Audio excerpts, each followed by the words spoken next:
What's going on, y'all? VNNCZ3 here, bringing you a hero review of a level 60, maxed out geared, dark follower, aka Jonas. Play that shit.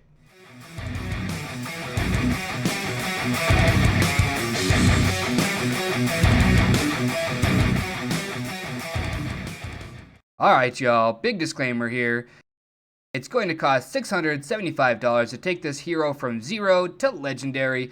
Unlike the barbarian where you got 55 medals for each $100 pack, you're only going to get 45 medals per $100 pack with this current hero. It still beats the petite devil at 35 medals per $100 pack. So again, it's going to cost you $675 to max this hero out. Alright, it's time to get into character, shall we? The world shall burn in eternal darkness. Jonas lived in a sanctuary all his life, hoping to be its leader someday. But his dream ended when a dark entity possessed his body and destroyed the sanctuary. As a slave to the darkness, he continues to fight this hopeless battle. Will he ever be free from this curse? Guys, #crab, he will break free from the curse in the comments, or #crab, he's a little bitch, he's gonna forever be doomed in the comments. Let me know, guys, what you think. It's time to look at these battle skills. Alright guys, let's take a peek at these, shall we? Shadow Form, it's his tactic. If he's either assigned to the attacking force, he will use this tactic, or if he's assigned to the defending force, he will use this tactic. Otherwise, his tactic's kind of useless because you're not using him. The first administration skill that he's going to have is the gold supply management. A few people have already stated that they're going to get him based off of this administration skill. Guys, I would highly recommend that you don't get him based off of this because, real talk, there's a point in the game where you have so much gold and it's pretty useless. You end up handing it out to everybody around you, okay? Also, if you're ever having trouble with gold, ask your guild members for gold or whatever the case may be, but you really shouldn't be running into gold issues if you're anywhere near the mid-level gameplay or higher-end gameplay. The very start of the game, yeah, I can understand you having issues with gold because everybody has issues with gold, but I wouldn't get them based purely off of the gold supply management. The next administration skill I will cover here is the research boost. If you're at the higher end of the game where you're already like on T4 troops, you're almost there, this research boost, it is eternal, okay, so if they add extra research into the game, then you're going to be happy that you've got him, but otherwise, it's kind of lackluster if you're already at that point. But for somebody like me, I'm mostly level 9 on all my military research, but my economy's not level 9 or 10, and so I've still got a ways to go before I get to my tier 4 troops. So, yeah, I would get him based off of the research boost, because 25% is a lot of time. It's essentially having another accessory for somebody like me. I can already hold 3 accessories. Having him would be like having a 4th. And it's really popular for a lot of the big spenders to maximize all of their administrative skills that have building or research. Like, I've seen a lot of them maxed out really early in the game. So, yeah, I would get him based off his research boost. The training dummy, another administration skill, okay? Real talk, guys, this is like having an additional manor, okay?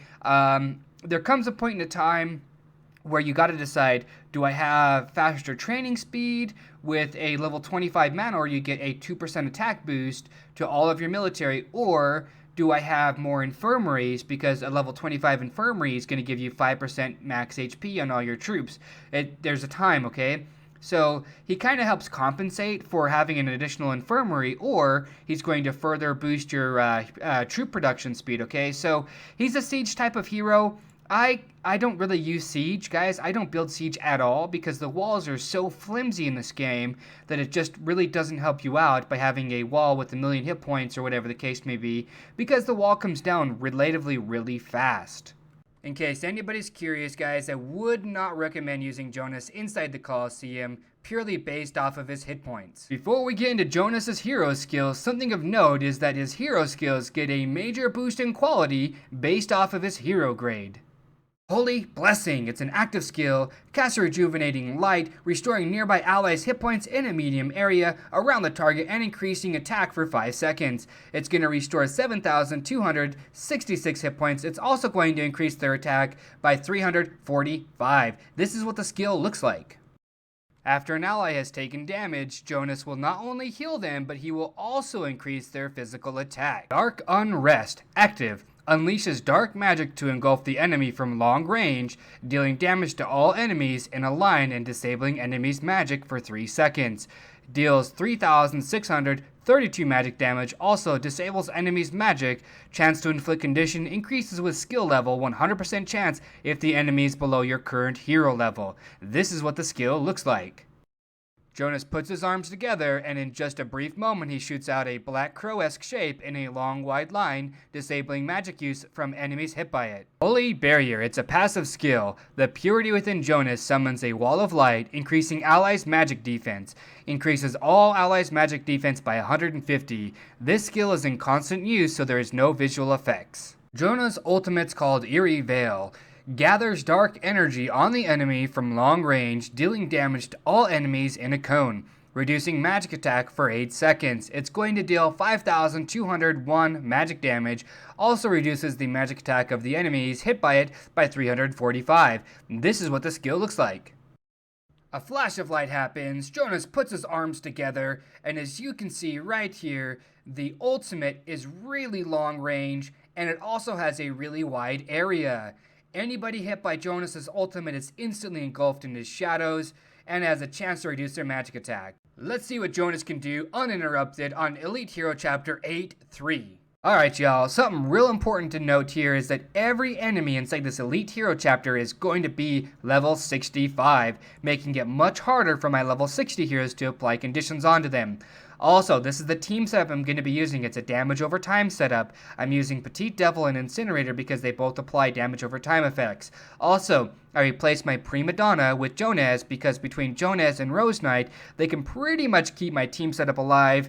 Jonas's rotation, on the other hand, happens to be Dark Unrest and then Holy Blessing in terms of the skills that he's going to be using. So, without further ado, I'll play some music during this gameplay, guys. Let's clank these axes together and fight!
Real quick side note, guys, I'm not going to fully complete this hero chapter right here because I'm saving all of my stamina to level up one of my heroes as far as their hero grade goes. So let's go ahead and just continue the gameplay still, shall we?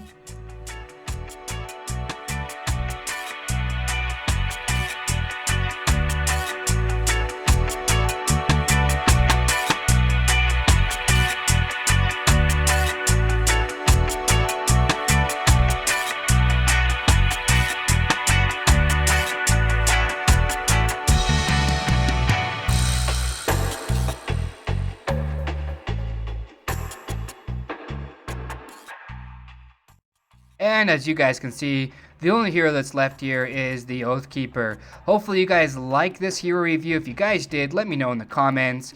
Y'all know what I'm talking about. Love, peace, and chicken grease. Be safe, but above all, stay classy.